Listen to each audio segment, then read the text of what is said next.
គុំស្ដាប់ពាក្យគេច្រើនជាងបង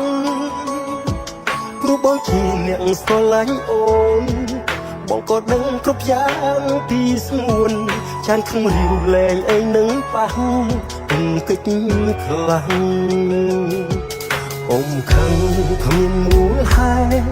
ដូចកូនមេអ្នកផ្សេងគេចាំមើលយើងច្រើនណាស់ចនទីដីម្នាក់នោះគេរងចាំវាឆ្មងអោកាំងឲ្យតែយើងប្រហែងគេចូលបំបែមើលការផ្នែកបងឲ្យចង់មែកុំរេបាយឆ្វេងខ្លាចឡើយមានស្អែ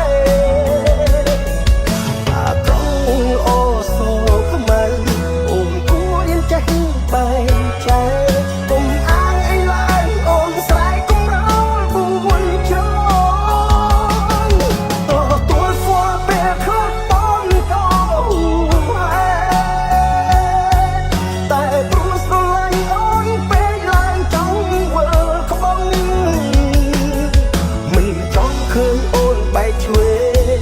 មិនចង់ឃើញជីវិតអូនលិចងងអូនជាមនុស្សបង្អោបជាប់ទ្រូងសោយស្មើជីវិ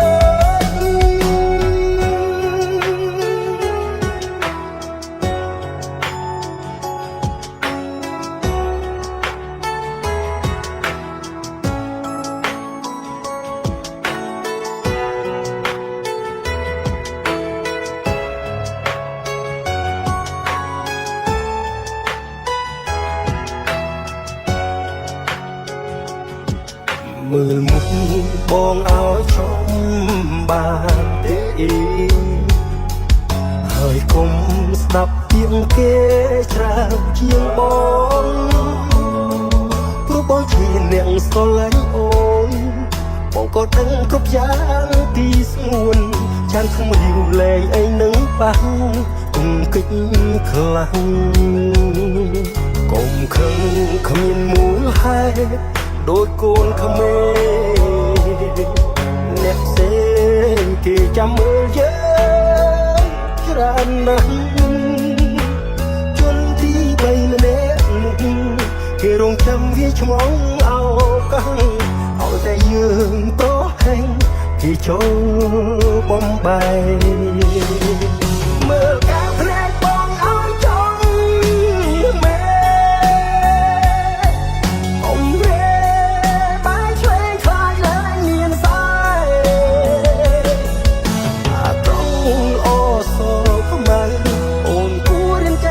បែងចែកកុំអាងអីឡើយអូនស្រែកកុំរោលបួនចូ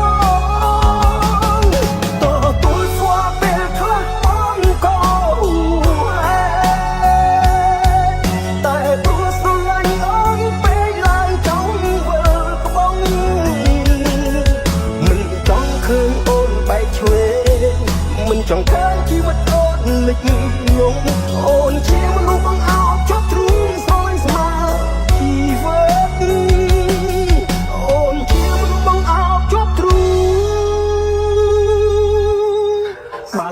ឈប់ទៅប៉ាគាត់ទៅបានសុខហើយមិនកាត់ចិត្តទៅ